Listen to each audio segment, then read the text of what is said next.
Good morning, Hemlock.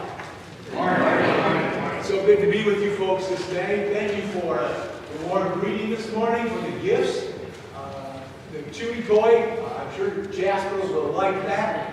And I will particularly like the Logan's gift card.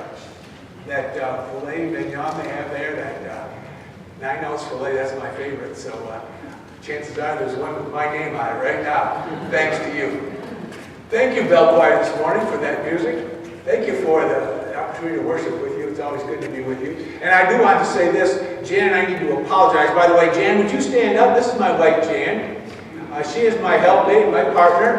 And we get to travel a little more together now these days. And very soon, once we retire, we can do that more often. So I'm grateful that she's with us. My mom is with us this morning, Marsha Maxwell, and her friend, Norma Brownlee. So I had you stand up, and they wouldn't, because you know, anyway, they're welcome. Jan and I need to leave right after worship. We need to be down in Rochester. We have a visitation we need to go to, so we cannot stay for your potluck. I wish we could. Maybe we'll come back another time and enjoy your, during Sawdust Days. Is that when you do something like that again? But anyway, we do apologize up front because we have to go to Rochester immediately after worship, so as long as this preacher doesn't get too long-winded, we'll be in good shape. Again, as well, it's good to be with you, and I appreciate your hospitality. This morning, I brought with me a pair of binoculars that I usually carry in my pickup. I'm hoping that I get to use these this summer when we go out west on our camping trip. And maybe I'll get a chance to see a buffalo or a bear or a grizzly maybe. If I see a grizzly, I hope it's through these. Not through these. You know what I'm saying? But we haven't had much of a chance to use binoculars so far. But like I said, I hope this summer I will. But we all are familiar with why binoculars are helpful. Because they enable us to see that which is difficult to see. For whatever reason. At a distance. If they're moving, well, that makes it a little more complicated because what do you have to do? In order to use these properly, you have to adjust them, right? For example, Frank, if I were going to, man, I can't see you, Frank. Go out there. You go out those doors and go out there on the street, Frank, and I will see if I can see you. But even then, what would I have to do in order to see Frank at a far distance? Adjust. I'd have to adjust the focus. Binoculars are very helpful. Very helpful. But in order to be useful, they have to be focused. You have to widen or narrow your field of vision. We don't have the ability to encompass or see all, but we need to focus. But sometimes we can focus too narrowly, and we need to broaden our focus. And so focus is vitally important for us to see through binoculars. And sometimes I think it's like that when we try to see God in our daily lives. When we try to find the path that God has for us. When we try to figure out where is God in all the craziness, it's hard to see God. And if we're going to see God at all, what do we need to do? We need to have a proper focus. Amen? I think Jesus was talking about that when he said these words.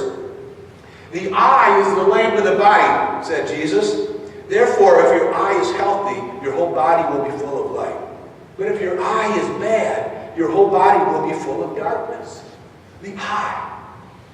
If I were to interpret what Jesus was saying, when he was talking about your eye, I think he's talking about our focus, that which we focus on. And that which we focus on has the ability to shape our lives, to determine who we are and what we do. And Jesus said if our eye is good, if our focus is accurate, then our life will be full of light and love and true life. But if our focus is off, if it's out of kilter, then we're full of darkness and confusion and we don't know the way. Focus. How important is that? Amen? So, as we think about focus this day, I invite you to return to the story that you heard Michael read. You need to understand the context. The context of the story is this. Jesus had heard terrible news. Terrible news. His friend, his cousin, John the Baptist, had been beheaded by Herod.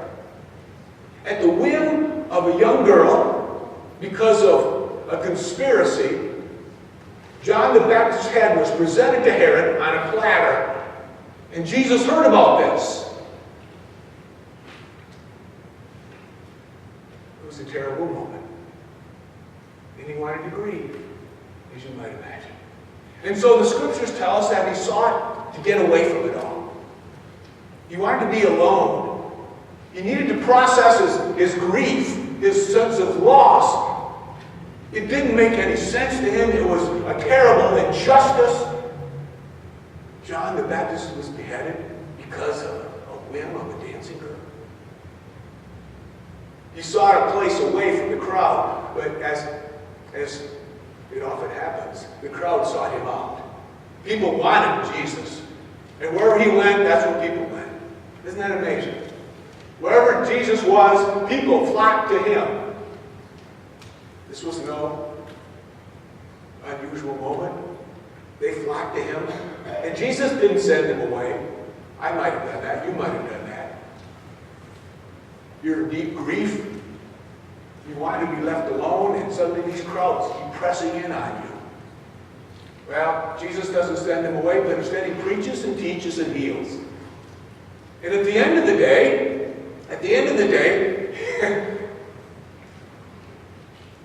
Jesus, the disciples said, send these people away, Jesus, so they get something to eat. And Jesus says to them, you feed them. Remember that? Remember what happens next? They said, we can't feed these people. We don't have enough money to do that. Not even if we bought everybody a Happy Meal at McDonald's. It's not enough. We don't have those kinds of resources. How often do we say that in the church? We don't have enough resources. We can't do this. We can't do that. We don't have money to do this. We can't do that. We don't have enough people for this. We come up with a whole list of things and reasons why we can't do something, and Jesus says, relax, I got it under control. What do you got? 5 loaves, 2 fish. Hey, that's not much. But give it to me, and let me do my thing. And Jesus does, and the miracle of multiplication occurs, and the whole crowd is filled, and there's 12 basketfuls left over, and it's a tremendous moment and a teaching about the abundance of God and how Jesus can do much with little, our little. And so here we have this crazy day that began in the pits of despair and grief, and ending on a high note. Jesus, remember, is still grieving, and he says, you disciples, you get in the boat. And he makes them get into the boat and go to the other side while he dismisses the crowd. This is the first time in the gospel where Jesus sends his disciples away and he doesn't go with them. Why? I think it's because he still wanted to process his own grief. He needed some alone time. And here's where we pick up the story. It was night. And the disciples were in the boat trying to get across the Sea of Galilee, and the storm had come up, and they were fighting a headwind. Notice there's no mention of fear at this point, because many of the disciples in the boat were seasoned fishermen. They could handle this kind of thing. No big deal. They were trying to get to the other side. They were struggling against the headwinds and the strong waves. There was a storm raging, and they were trying to get through the storm. Let's pause for a moment and move beyond the obvious to the meaning behind the storm. We all know what it's like to have storms in our lives, don't we? Storms. I'll tell you about a storm. I had the privilege of officiating at Mary and Travis's wedding. And a few months after their wedding, this young couple asked if they could see me. And I remember them, sitting in my living room. You see, Travis is a policeman. He was on duty, been on duty for just a short time, when he was called to the scene of an accident. This accident had to do with a mother who had backed over her 3-year-old child in the driveway, killing the baby. Pretty heavy stuff. And he sat in my living room and basically said, how can a loving God let something like that happen? He lost sleep over it. He couldn't get beyond it. He was plagued by it. How could this undeserved suffering this terrible tragedy be allowed by a loving, powerful God? Have you been in such a storm? When your doubts rage and you wonder if God is a loving God and if God is present, why can this happen? And, you know, maybe you've never been there. They were. Travis was. And so we talked. We talked about the fact that bad things happen to good people. And good things happen to bad people. But in the midst of it all, our God is faithful. And in the midst of it all, God has the last word. And my gospel tells me that God, in that last word, wins. And that love and grace and truth will come for him sooner or later. And God helps us with help that we can't possibly comprehend. Storms rage in life. Storms when our doubts grab us by the throat and threaten to throttle the faith right out of us. Other storms exist, like when there's hatred or anger. When you're so angry, or someone is angry with you, or someone causing you offense or injury, harm. Despair, when hope has disappeared and there seems to be no way out. Or sadness, a deep sense of loss, or when there's discord or division. I've seen this happen in churches. When churches are torn asunder, their sense of community, because of division over this, that, and the other. How sad it is when those storms rage. Storms happen, dear friends. Anxiety, fear. There are many different reasons for storms in our lives. Many different reasons. Temptations come. Moments of trial, struggle. When you're experiencing struggle, when you're experiencing temptation, when you're experiencing the trials of life that come in many different forms, those are storms. And they happen to us all, regardless of who we are. It's not a matter of if they happen, but rather when they happen. Well, the disciples were in the midst of their own personal storm. And what happens? The story tells us, very early in the morning, Jesus comes to them. I want to stop right there. Early in the morning, Jesus comes to them. You know, some people call people who are disconnected from God and the church seekers, and they may be. But I think it's more true to say this, that our God is the one who's the seeker. Our God seeks us out. Our God seeks us. Our God comes to us. Jesus sought them out.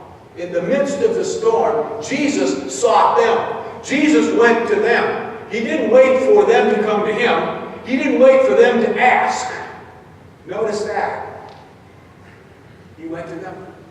He comes to us in the midst of the storm. And when he comes, notice it from the story that he came to them walking on the water.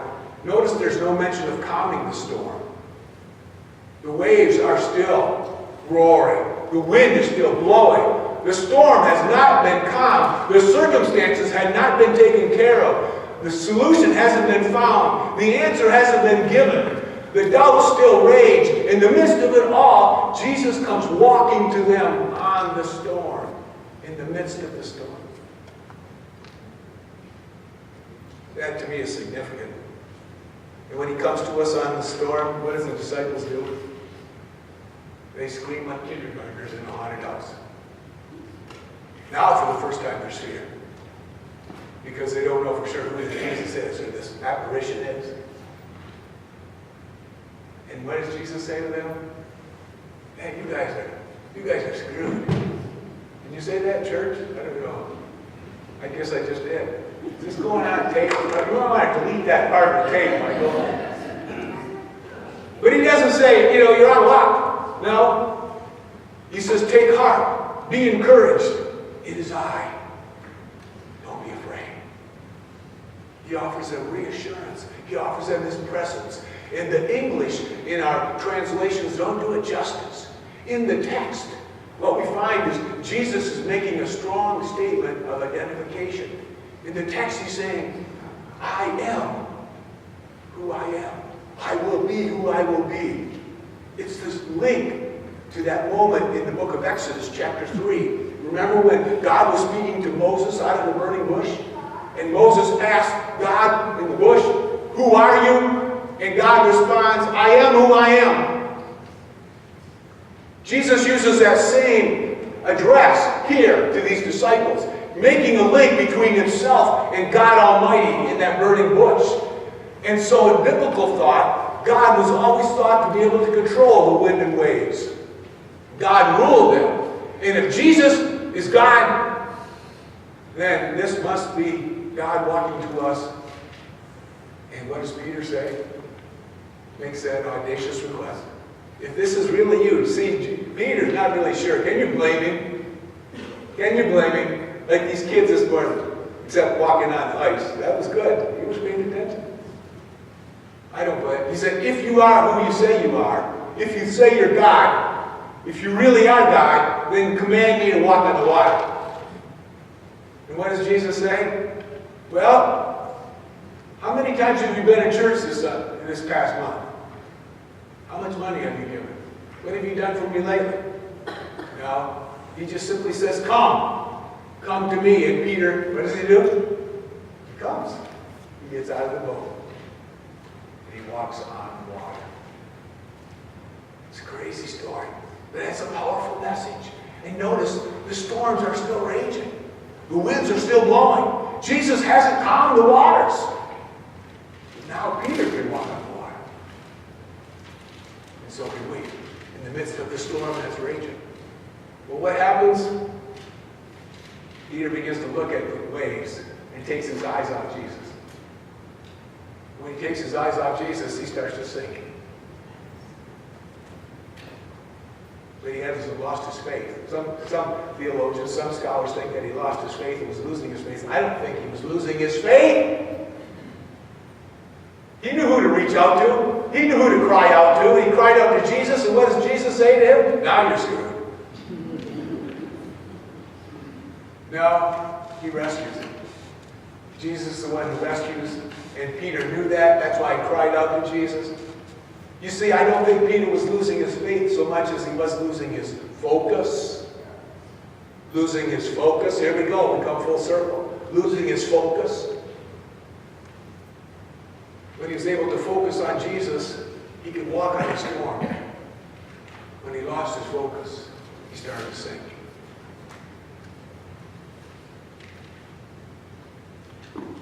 Well, it's pretty easy to see that the moral of the story is, and here's the point, we need to maintain a proper focus on Jesus. Plain and simple. But that's not so plain, it's not so simple, is it? If I were to say to you, focus on Pastor Michael, you could focus on him, you could see him, you could follow him around if you wanted to. How about that, Sarah? Would you like people to follow Michael around? Yeah, okay. But when I say focus on Jesus, what does that mean, to focus on Jesus? Well, let me offer you some ways in which we can do that, the how-tos, if you will. The first how is, how can we focus on Jesus?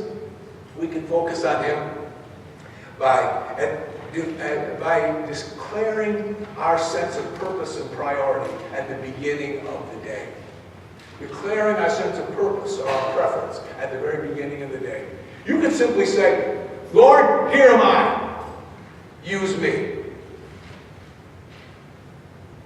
In a variety of ways, I say that in my prayers and as I begin the morning. I particularly like a man by the name of Adam Hamilton who wrote this prayer. And I liked it so much I wrote it down in the front of my Bible.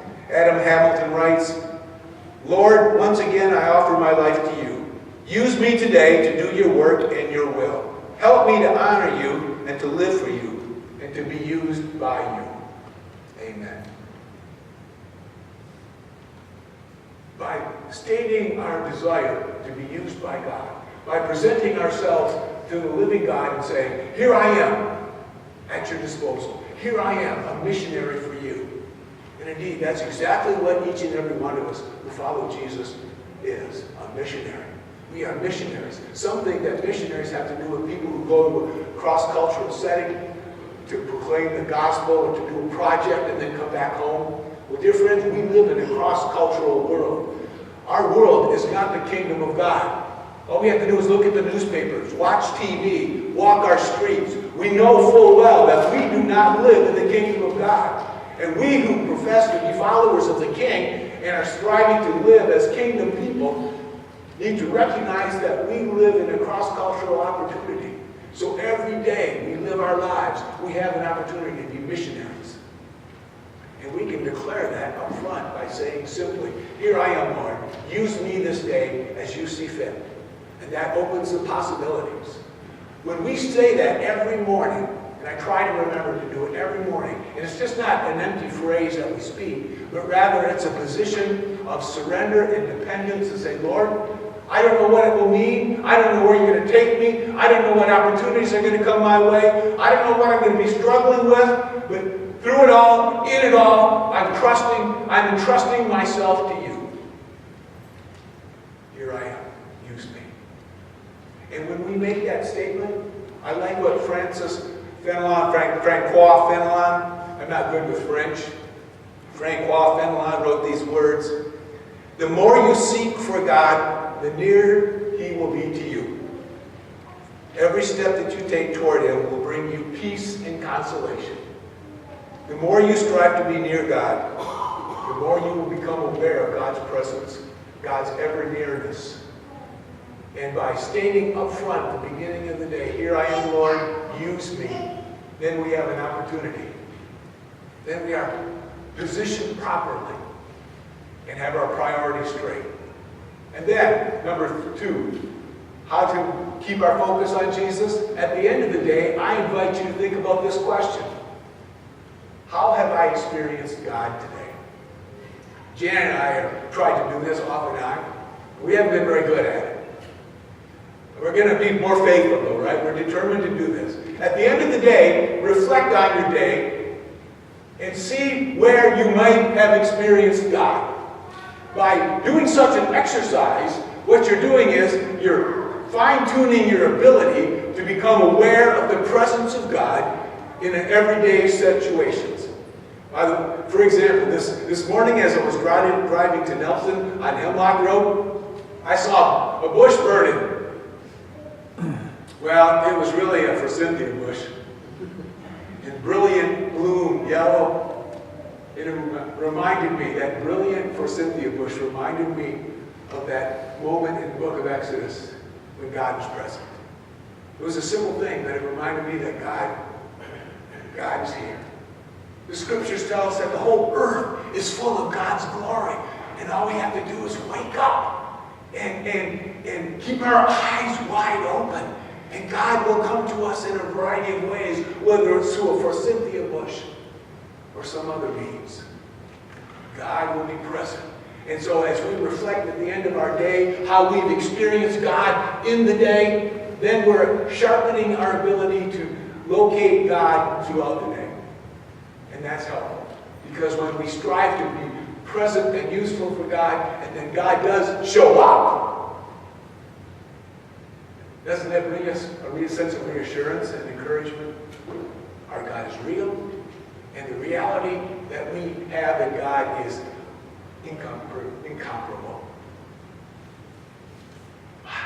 The third thing we can do is live differently, especially in those stormy moments in life. Especially in the stormy moments in life. We need to live differently. We must not go with the flow, if you will. We must not go with what comes naturally. Example. Not this weekend, but last weekend. Remember last weekend when it was so warm and so beautiful, 80-some degrees? I was riding my bicycle. It was on Friday, and I was on Sugnet Road in Midland, almost to the corner of Sugnet and Jefferson. Sugnet and Jefferson. And I was riding in the designated bike lane. Did I say the designated bike lane? This becomes important in the story.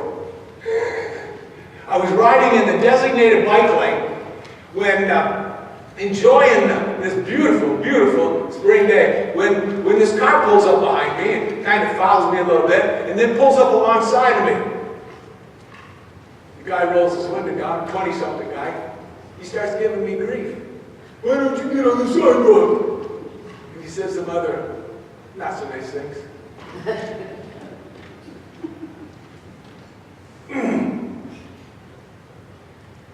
He was rude. He was disrespectful. He made me mad. And the light changes at the corner of Sutton and Jefferson. And they stop at the light, and I pull alongside. We were sitting there at the light. And I've got to say, there's a lot of things going through my mind. I want to call this guy out of the car. You know, that might have been a stupid thing to do. But you know, you got all these things running through your mind. And what I'm thinking about is revenge. How can I get revenge? Paybacks. What can I do to pay him back? I'm mad.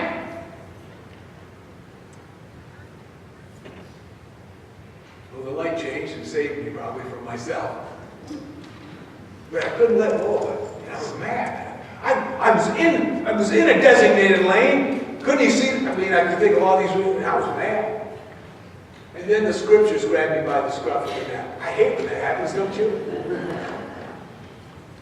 Paul says this in Romans chapter 12. Bless people who harass you. Bless and don't curse them.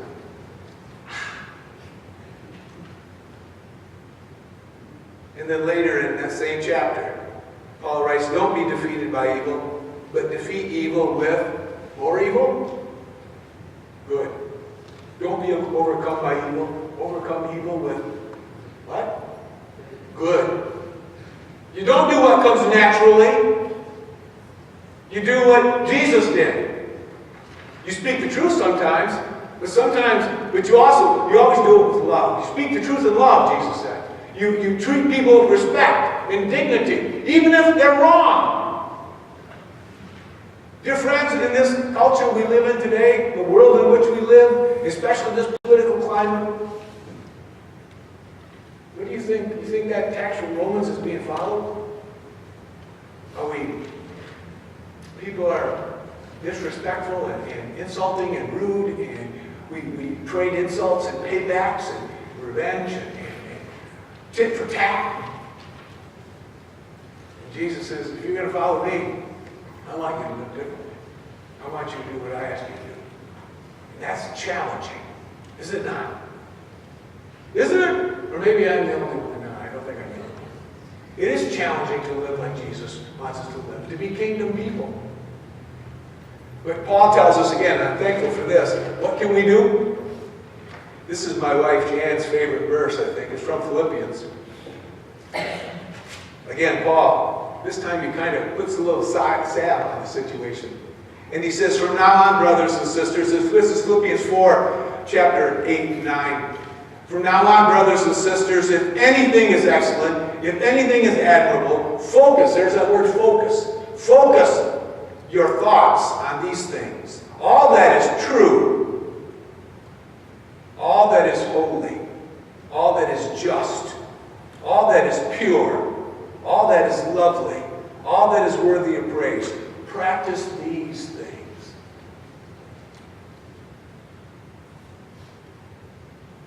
All that is true, holy, just, pure, lovely, worthy of praise.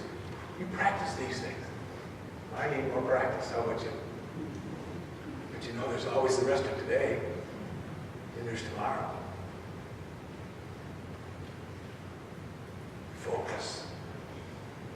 Keep our focus. Keep adjusting our focus. Even in the storms, especially in the storms. Whether your faith is being challenged or whether your sense of dignity and personhood is being challenged. Focus. Keep your eyes on Jesus and do what Jesus asks us to do. And I'm thankful that even when we don't get it right, guess what? Jesus saves. Jesus rescues.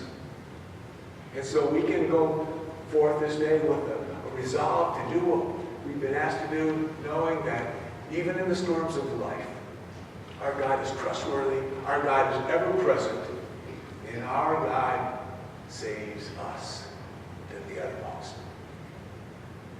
we can trust in that God. And everything's going to be okay. Amen?